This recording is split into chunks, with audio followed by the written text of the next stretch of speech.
The first thing my father dropped wasn't the wine glass. It was his smile. 1 second he was leaning back in his chair at the wedding reception, laughing with half the room red wine hanging carelessly from his fingers, while crystal chandeliers reflected across the ballroom ceiling. The next second all the color drained from his face, because Governor Daniel Mercer had just walked through the doors holding my daughter's hand. And everybody in Ohio recognized Daniel Mercer. Decorated Marine, 3-term governor, national television interviews, the kind of man veterans saluted instinctively and politicians feared privately. The music near the dance floor faltered awkwardly as heads turned across the ballroom. Then Mercer looked directly at me. "There you are, Captain Hayes," he said warmly. Lucy was looking for her mother. My father's wine glass slipped from his hand and exploded against the marble floor. The sound cracked through the ballroom like a gunshot. Nobody laughed after that. Not one person. My little girl Lucy tightened her grip on the governor's hand before running toward me in tiny white shoes and flower girl ribbons. "Mommy?" I caught her against my chest while the entire wedding reception stared at us in dead silence. Then Governor Mercer walked straight toward our family table. And my father, Richard Hayes, the loudest man in most rooms, his entire life suddenly looked like he forgot how to breathe. 3 hours earlier, before everything fell apart, I almost didn't attend the wedding at all. I should have trusted that instinct. The ceremony took place at a country club outside Columbus, one of those expensive places built beside rolling golf greens, where wealthy people hold events to remind each other they've done well in life. My younger sister Claire loved places like that. Claire always belonged naturally in polished rooms. Beautiful hair, perfect posture, the kind of smile photographers adore. At 34, she was marrying a corporate attorney from Cincinnati, whose family donated money to political campaigns, and spoke casually about European vacations like everybody lived that way. Meanwhile, I arrived alone carrying an overnight bag, a tired little girl, and 20 years of family disappointment. I'm 39 years old, Army veteran, divorced, single mother. Retired after medical evacuation service left me with enough knee damage and insomnia to make civilian life feel permanently strange. To my father, those things translated into one simple conclusion: failure. Not dramatic failure. Worse. Embarrassing failure. The kind polite families discuss quietly after church. When I first entered the ballroom that afternoon, Dad barely looked up from his conversation with Claire's future father-in-law. Well, he muttered, "You made it." I kissed Mom's cheek. "Hello." "You look nice," she whispered quickly, like kindness needed permission in that room. Claire hugged me carefully without wrinkling her dress. "You didn't bring Lucy into the ceremony, right? She's with the childcare room downstairs until reception." Claire visibly relaxed. My sister wasn't cruel exactly, just deeply invested in appearances. That mattered in our family. Always had. Dad spent 40 years building a successful construction company in Dayton. He valued image the way some men value religion. Nice suits, clean reputation, social connections, and children who reflected well on him publicly. Claire fit perfectly into that vision. I never did.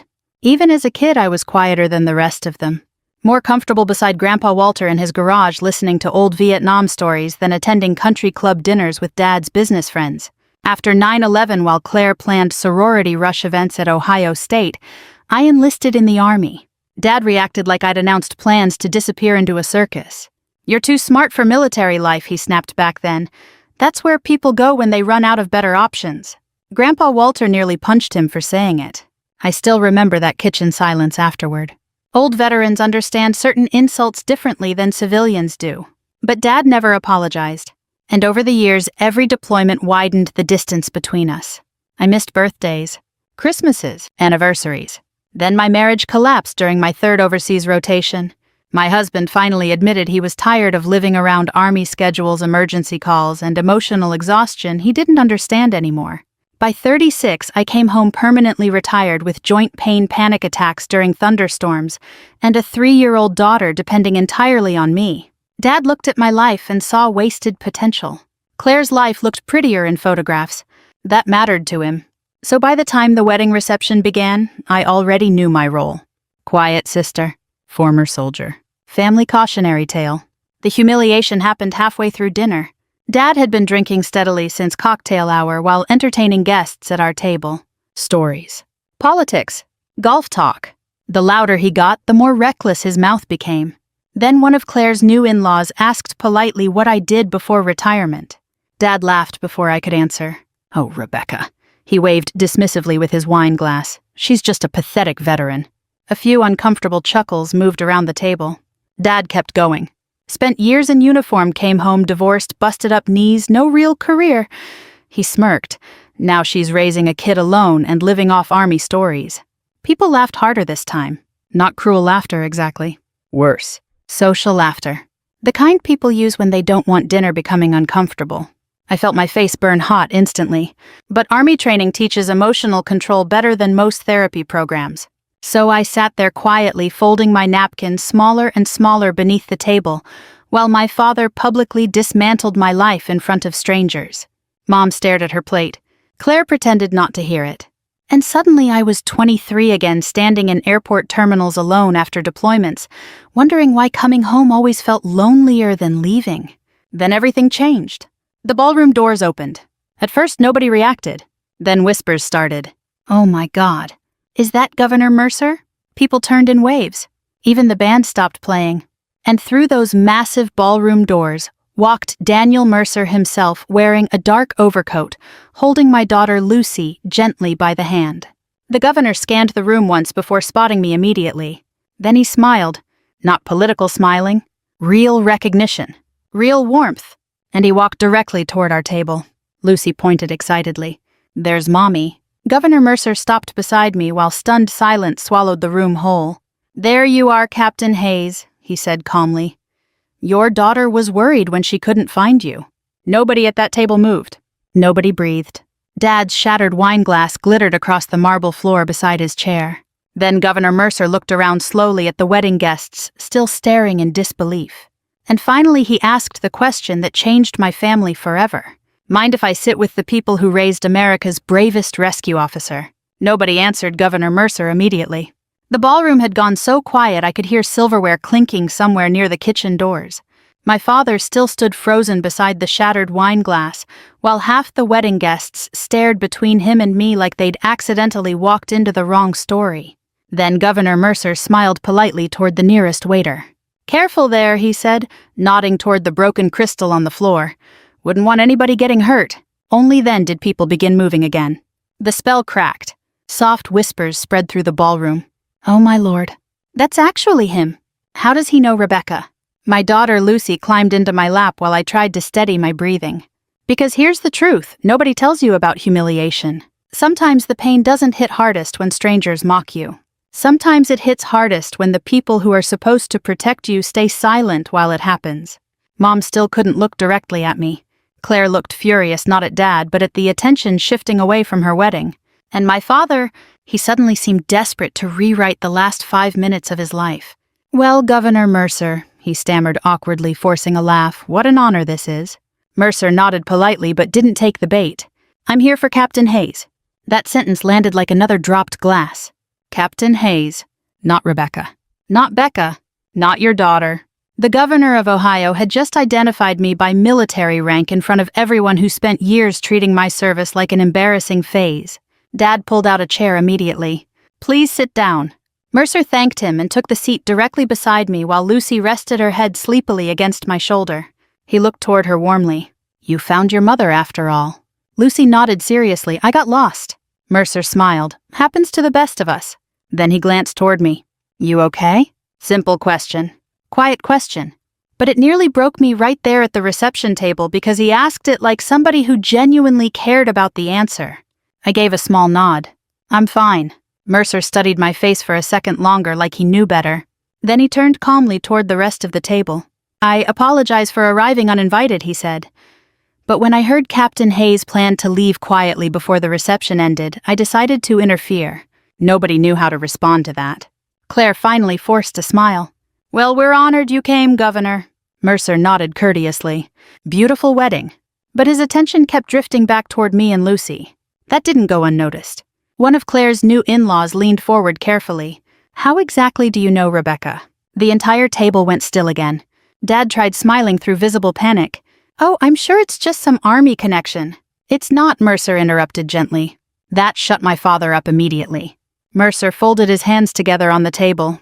3 years ago, eastern Kentucky experienced catastrophic flooding after record rainfall. He looked around the table slowly. Entire towns were underwater within hours. Several guests nodded vaguely, remembering news coverage. My daughter and grandson were trapped inside a community hospital evacuation zone. I felt my stomach tighten already, because I knew where this story was heading. Mercer continued calmly. Roads collapsed. Emergency crews couldn't reach the building safely. He paused. Most people there believed they were going to die. Nobody in the ballroom seemed interested in wedding cake anymore. Then Mercer looked directly at me. Captain Hayes coordinated the evacuation operation. The room went silent. Not socially silent, emotionally silent. The kind where people suddenly realize they may have misunderstood someone completely. Dad blinked rapidly. "You never told us about that." I answered quietly without looking at him. "You never asked," Mercer continued. "She led rescue extractions for nearly 19 straight hours." His voice remained calm but carried unmistakable respect. Floodwater reached second-story windows before the final helicopter cleared the roof. Claire stared at me in open confusion now. Mom covered her mouth slowly with one hand. And Dad looked like somebody had physically struck him. Mercer leaned back slightly. "My grandson survived because your daughter refused to abandon that hospital." Nobody spoke. The reception hall suddenly felt too warm, too bright, too exposed. One of the wedding guests whispered softly, "Oh my God." Dad cleared his throat awkwardly. "Rebecca, why wouldn't you tell the family something like that?" I finally looked at him directly. And for the first time in years, I answered honestly. "Because every time I talked about military work, you treated it like I was bragging." That hit harder than anger ever could have. Dad opened his mouth, then closed it again. No defense came out. Because there wasn't one. Mercer studied my father quietly before speaking again. "You know, he said most decorated service members don't talk much about what they've done." He glanced toward me. "They usually learned long ago nobody wants to hear difficult things." I stared down at Lucy's small hand wrapped around my fingers. The ballroom buzzed softly now with whispered conversations spreading table to table. People were staring differently. Not pity. Not amusement. Respect. And honestly, that almost made me more uncomfortable. Because I'd spent years surviving invisibly. Sudden admiration feels strange after long emotional neglect. Claire shifted stiffly beside her husband. "So Rebecca saved your family." Mercer smiled faintly. "She saved dozens of families." Then he added something that stunned even me. "She also declined every major media interview afterward." Dad frowned in confusion. "Why would she do that?" I laughed softly under my breath before answering. "Because I knew nobody back home would believe it mattered anyway." Mom quietly began crying. Not dramatic crying. Small, older woman tears she tried hiding with napkins. Dad noticed too late. That's another thing older families understand. Well, sometimes people don't become emotional because of one moment. Sometimes emotion arrives all at once after years of accumulated failure.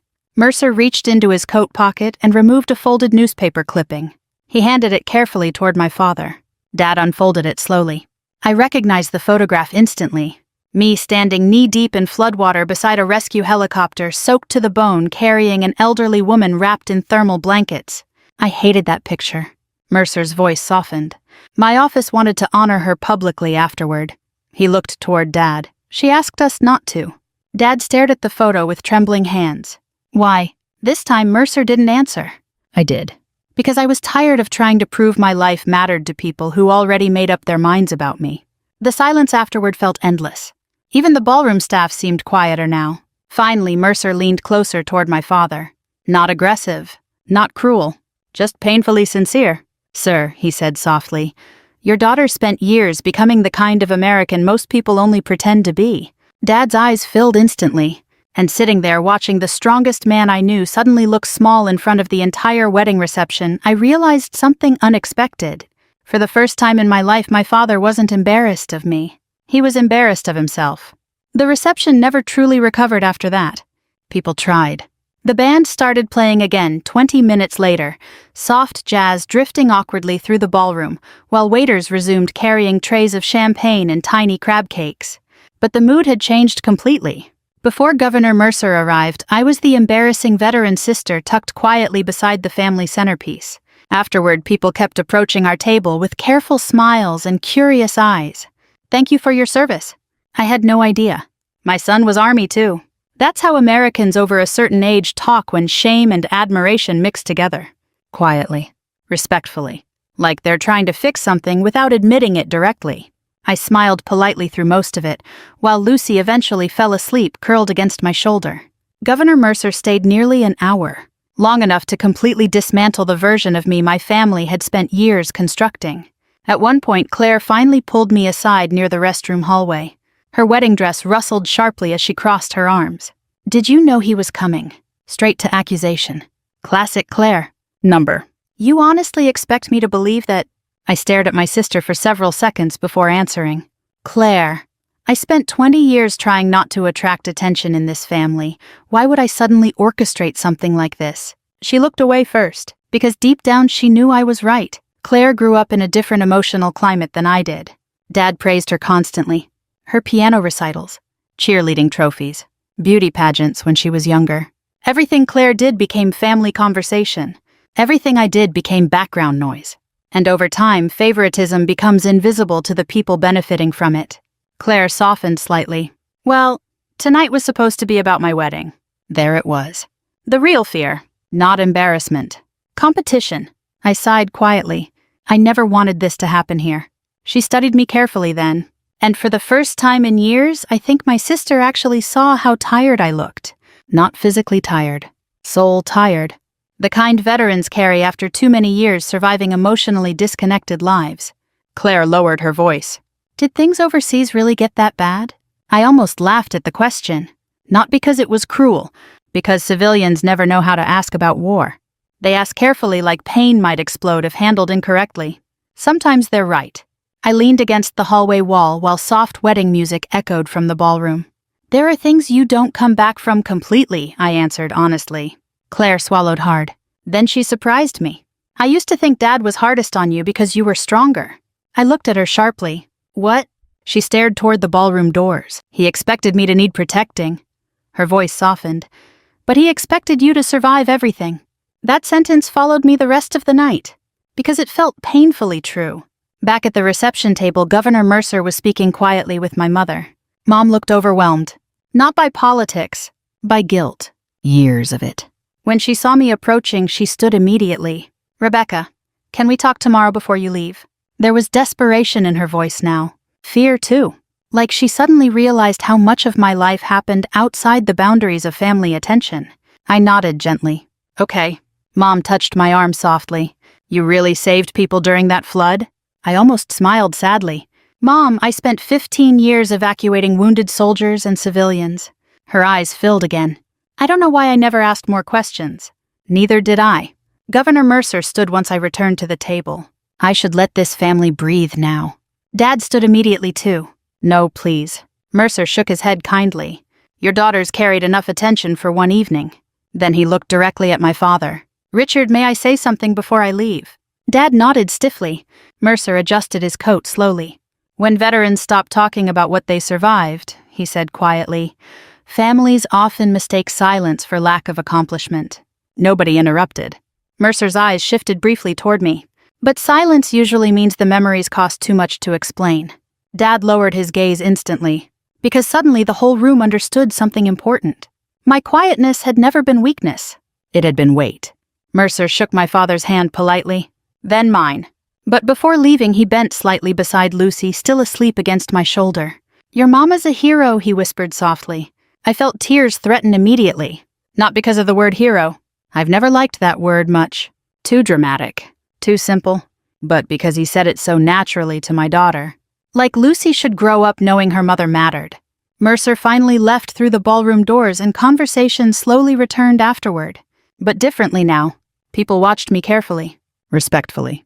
Even Dad barely spoke for the next hour. The loud, confident contractor everybody admired had vanished somewhere between the shattered wine glass and the flood rescue story. By 10:30, guests began leaving.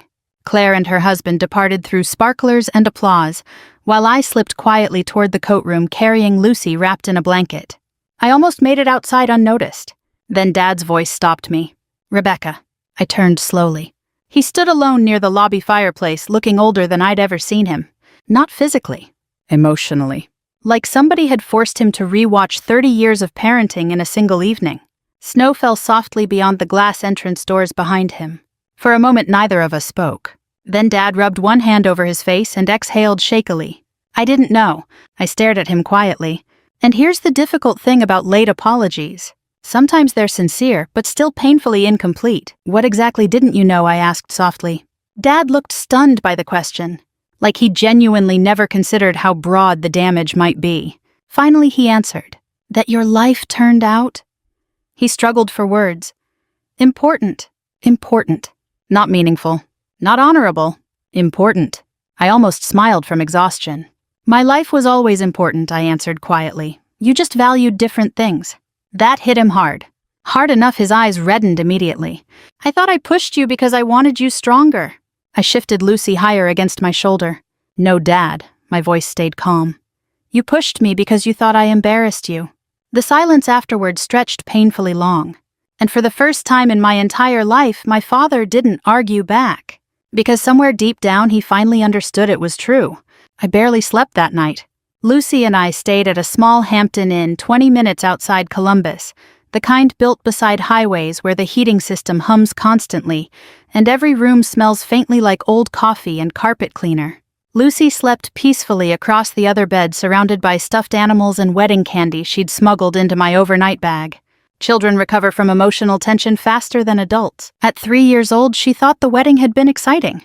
Pretty dresses, cake, music, a nice man helping her find mommy. She had no idea she accidentally detonated 30 years of family denial simply by holding Governor Mercer's hand.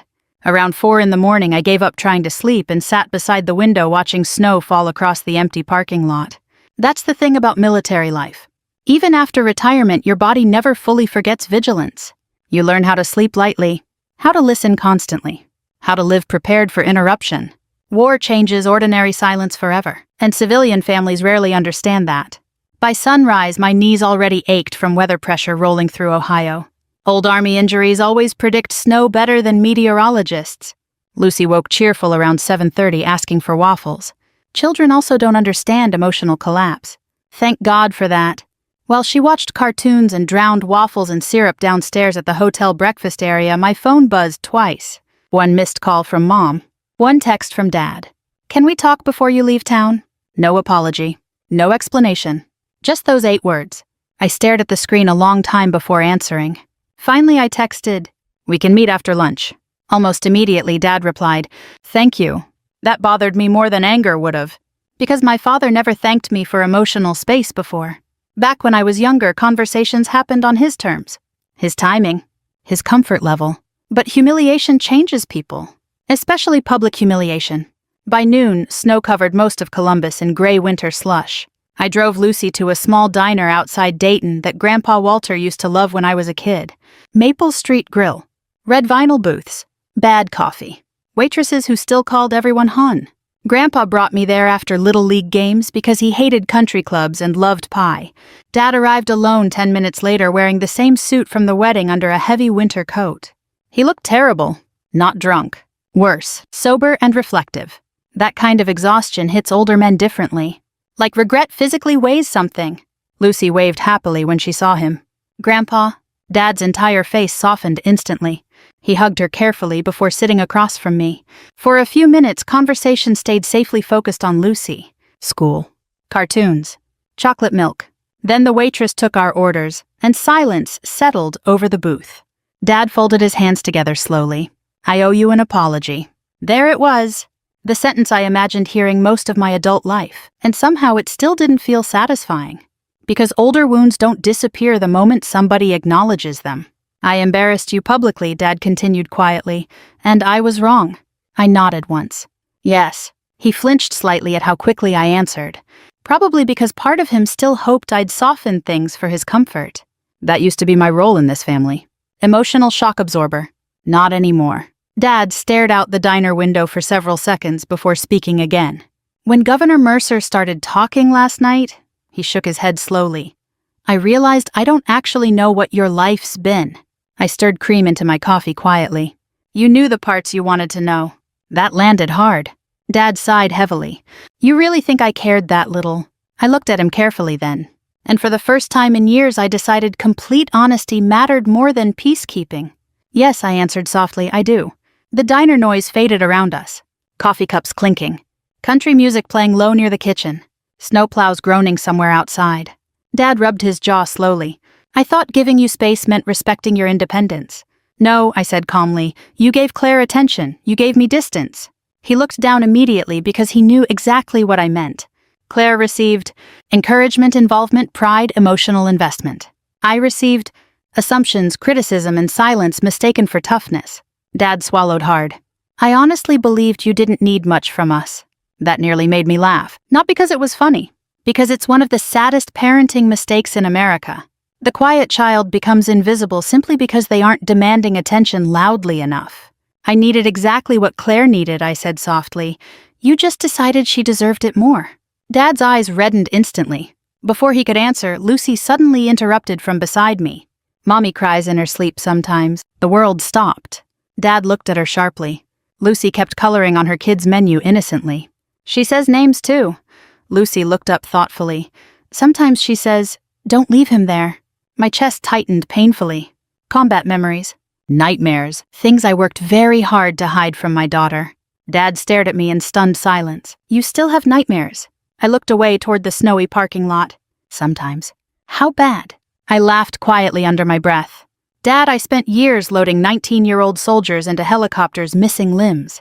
His face crumpled slightly. You never told us. There it was again. The sentence haunting this entire family. You never told us, as if emotional understanding only belongs to the person brave enough to speak first. I leaned forward slowly. You never asked because you didn't want difficult answers. Dad opened his mouth, then stopped. Because again, it was true. He wanted simple military stories. Patriotic stories. Safe stories, not trauma, not grief, not lifelong psychological cost. The waitress returned with burgers and fries, mercifully interrupting the tension. Dad barely touched his food. Finally, after several silent minutes, he said something unexpected. Your grandfather warned me. I looked up immediately. What? Dad nodded slowly. Walter told me years ago I was treating you differently. That hurt more than I expected. Did Mom know? Yes. I sat back, slowly absorbing that. Dad stared down at his untouched fries. He told me something after your second deployment. Dad's voice roughened. Richard, one day your daughter's gonna stop trying to earn love from this family, and when that happens you'll realize how much of her life you missed. Grandpa Walter, always seeing things clearly before everyone else. I swallowed hard. Dad finally met my eyes again. And Rebecca... His voice trembled slightly now. I think that day finally came last night.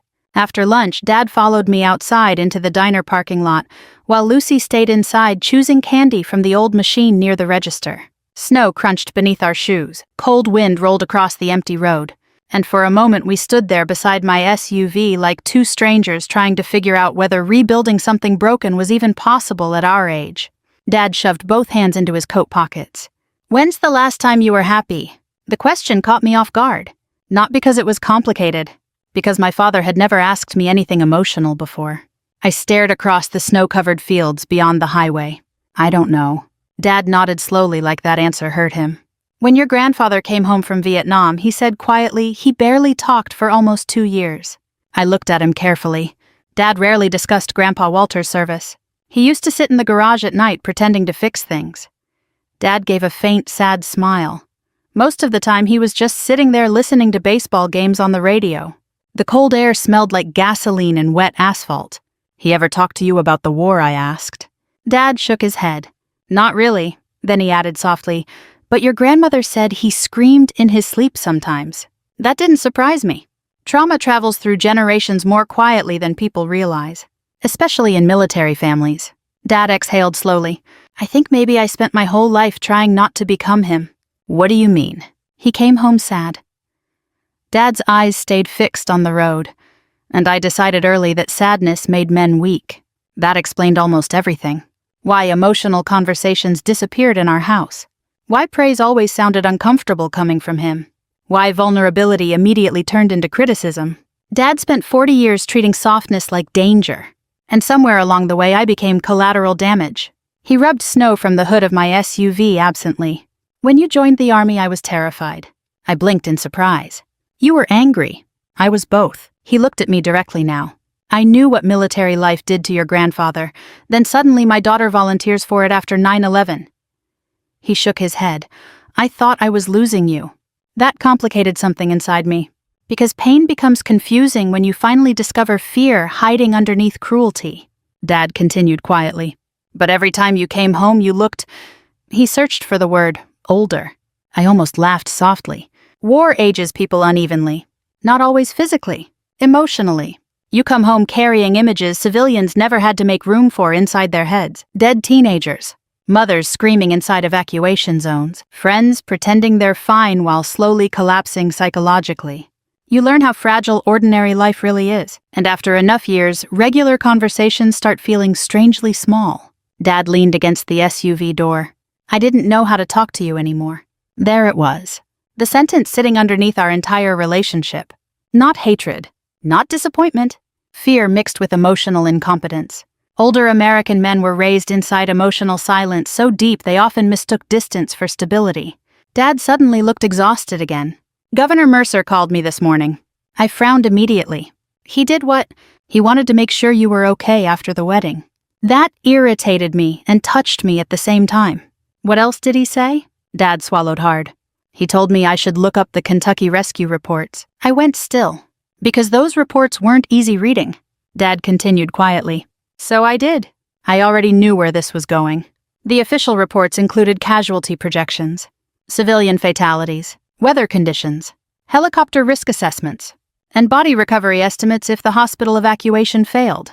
Dad's face looked pale remembering it. You never told us helicopters almost crashed trying to reach the roof.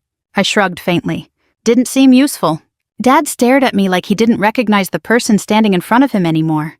Then slowly, painfully, he asked, how many people died while you were serving? That's not a number veterans carry neatly. Loss becomes cumulative after enough years. Faces blur together. Names stay longer. I folded my arms against the cold. Enough. Dad nodded once. Then unexpectedly tears filled his eyes. Not dramatic crying. Older man crying. Quiet and ashamed. I called you pathetic. I looked away. Because hearing him finally understand the cruelty of it hurt almost worse than the original insult. Dad wiped his face quickly. All those years. His voice cracked slightly. You were carrying things I never even tried to understand. The parking lot remained empty except for us. Snow drifting softly around old wounds finally spoken aloud. Then Dad reached carefully into his coat pocket and removed a folded envelope. I almost forgot. I frowned. What's that? Your mother found it after the wedding. He handed it toward me. My stomach tightened immediately when I recognized the handwriting. Grandpa Walter. Even after all these years, I knew his handwriting instantly. The envelope simply said, for Rebecca, when she finally stops apologizing for who she became. My chest tightened painfully. Dad spoke softly. He wrote it before he died. I stared at the envelope for several long seconds before opening it carefully with numb fingers. Inside was a handwritten letter on old lined paper. Rebecca, if you're reading this, then life probably turned out exactly the way I worried it would. Your father loves hard work appearances and respectability because those things helped him survive his own fears. But fear has a way of turning people emotionally blind, especially men. I already felt tears building. Dad looked away respectfully while I kept reading. You and I were built differently. Some people survive difficult things and become harder. Some survive difficult things and become deeper. Don't let anybody convince you the second kind is weakness. I swallowed hard. The snow around us suddenly blurred. Walter continued. One day your father will realize strength isn't loudness, criticism, or control. Real strength is tenderness that survives disappointment. And Becca, if the world ever makes you feel small for serving others, quietly remember this. The people who carry the heaviest things rarely brag about it. By then, my hands were trembling. At the bottom of the page, Grandpa had written one final sentence. I was proud of you long before anybody important learned your name. Dad stared at me carefully after I finished. And standing there in that freezing Ohio parking lot holding my grandfather's final words, I realized something heartbreaking. The only person who truly understood me had been preparing me for this family my entire life. I didn't leave Ohio after the wedding. That surprised everybody. Honestly, it surprised me too. For years, my coping strategy had been simple leave before disappointment settles in too deeply.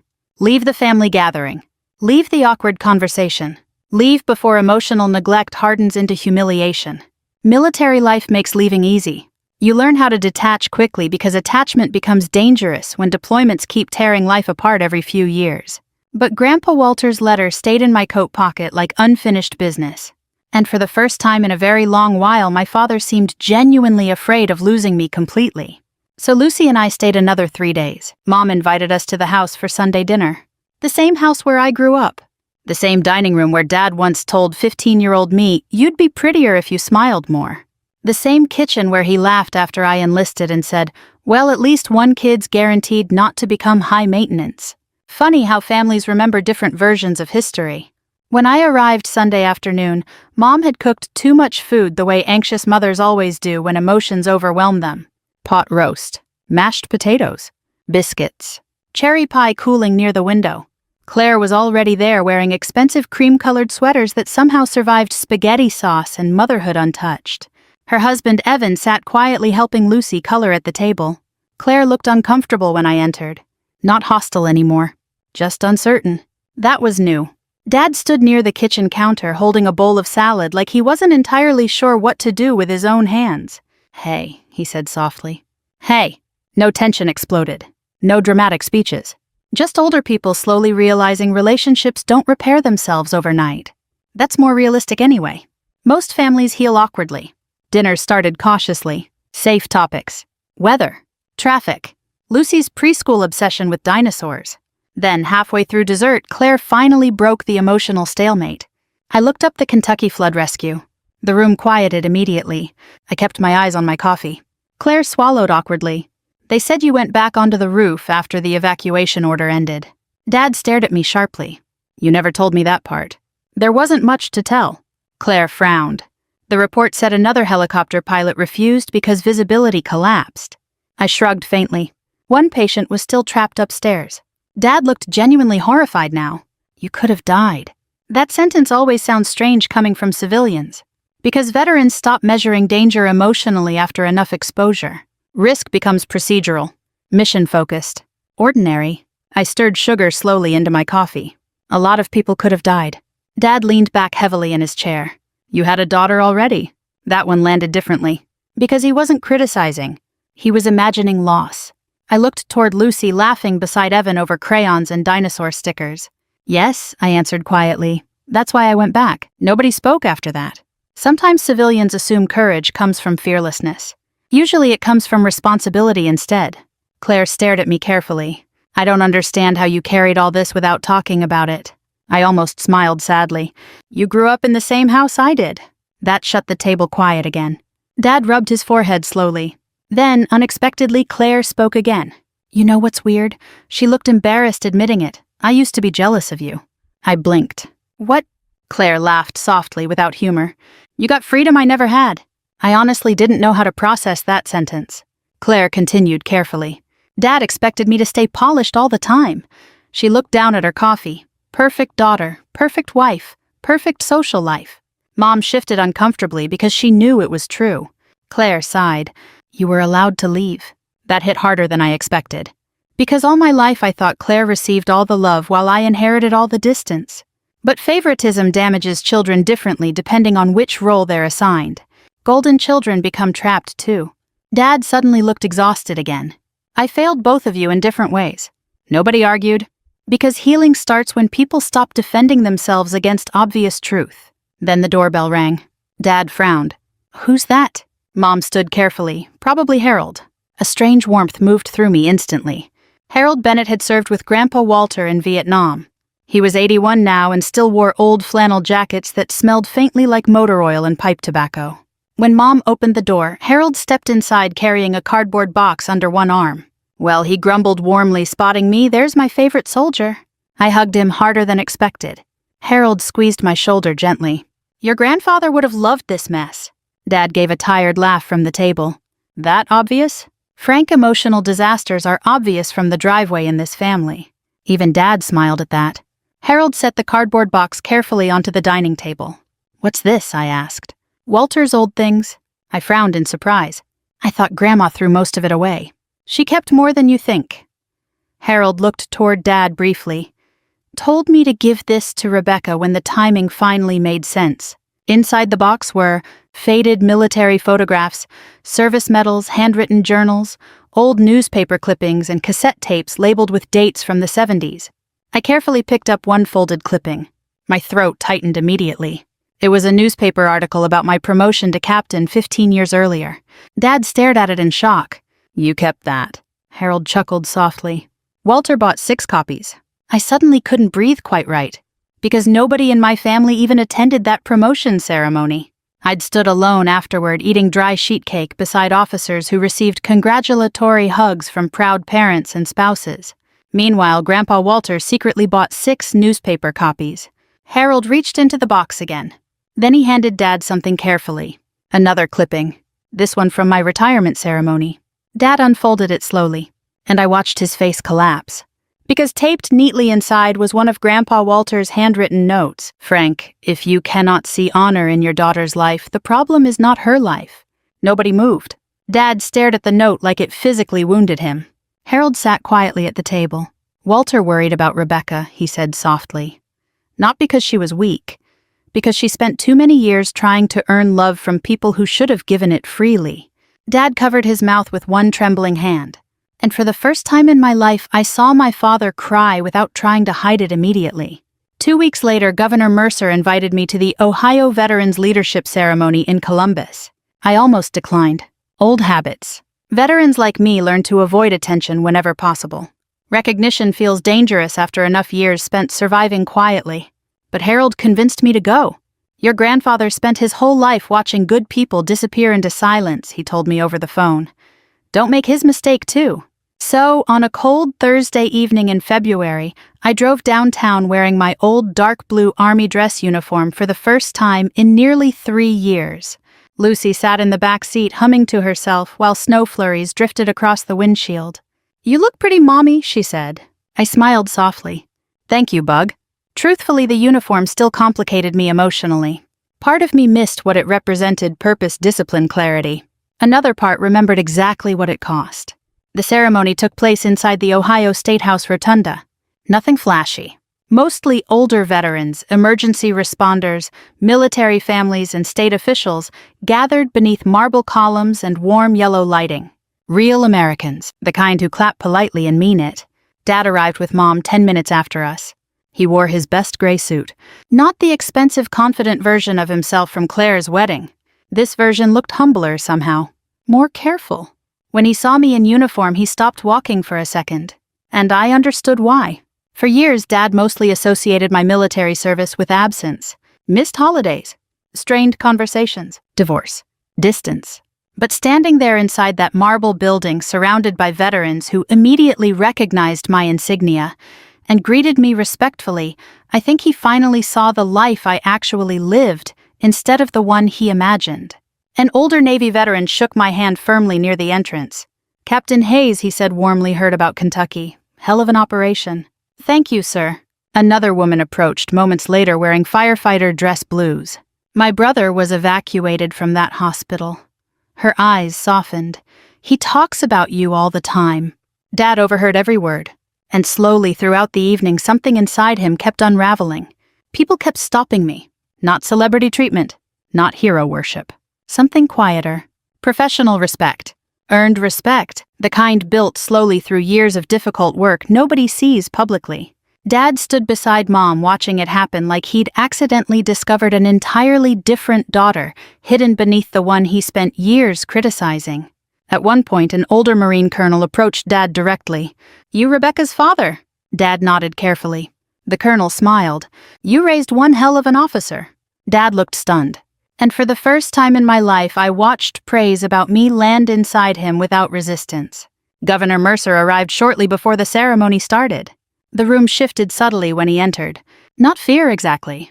Presence. Some people carry authority quietly.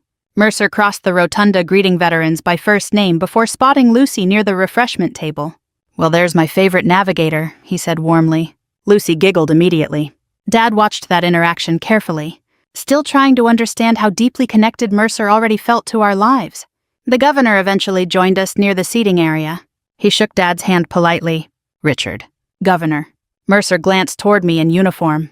"Captain Hayes cleans up pretty well." Dad laughed softly, and hearing my father laugh proudly instead of sarcastically about me felt so unfamiliar it nearly hurt. The ceremony began a few minutes later. A military quartet played softly while officials honored firefighters, medics, rescue teams, and veterans from around the state. Nothing dramatic, just ordinary Americans quietly recognized for difficult service. Then Governor Mercer stepped behind the podium. After opening remarks, he paused unexpectedly and looked directly toward me. "There's someone here tonight," he said calmly, "who spent most of her career avoiding recognition." I immediately wanted to disappear. Mercer smiled faintly, which usually means somebody else had to tell her story first. Light laughter moved gently through the audience. Then his voice grew more serious. 3 years ago, catastrophic flooding trapped dozens of civilians inside a Kentucky hospital evacuation zone. He paused. Most rescue teams withdrew after conditions became too dangerous. The room quieted completely. Captain Rebecca Hayes did not. I stared down at my hands immediately, because memory works strangely. People hear rescue stories and imagine cinematic courage.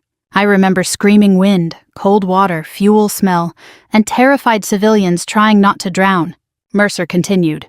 She coordinated evacuations under conditions later described by federal responders as nearly impossible. Dad sat completely motionless beside Mom now. Mercer looked around the rotunda slowly. "But what impresses me most about Captain Hayes isn't what happened during the flood." His eyes shifted toward me again. "It's what happened afterward." The silence deepened. She returned home quietly, raised her daughter, lived modestly, asked for no recognition, and continued helping veterans transition back into civilian life. That part surprised even Dad, because I never told my family about volunteering at veteran counseling groups. Mercer smiled gently. "Some of the strongest Americans are the people nobody notices because they stopped needing applause." I felt tears threatening immediately. Not from the praise, from exhaustion. Because being truly seen after years of invisibility can overwhelm a person unexpectedly. Then Mercer said the sentence that finally broke my father completely. "Captain Hayes represents the best kind of service-quiet sacrifice without bitterness." Dad lowered his head instantly. I saw Mom reach for his hand. The audience applauded warmly. Longer than I expected. Not loud Hollywood applause. Real applause. Older people recognizing something meaningful. Afterward, during the reception downstairs, Dad asked if we could step outside briefly. Snow drifted softly across the State House steps while traffic moved through downtown Columbus below us. Dad stood beside me in silence for a long moment. Then finally he spoke. "I spent years waiting for you to become someone impressive." I said nothing. His eyes reddened in the cold air. "The truth is," he swallowed hard, "you became someone honorable, and I was too emotionally stubborn to recognize the difference." That sentence healed something inside me more than any dramatic apology could have, because honor mattered more to me than success ever did. Dad looked toward the snowy city streets. "I think I owe your grandfather an apology too." I smiled faintly through tears. "You probably do." Dad laughed softly at that. Then, after nearly 40 years of emotional distance, my father put one arm awkwardly around my shoulder. Not polished, not cinematic, just real. And standing there outside the Ohio State House while snow fell quietly around us, I realized revenge had never actually been what I wanted. I wanted to feel visible. I wanted my family to finally understand that surviving difficult things quietly is still a form of greatness.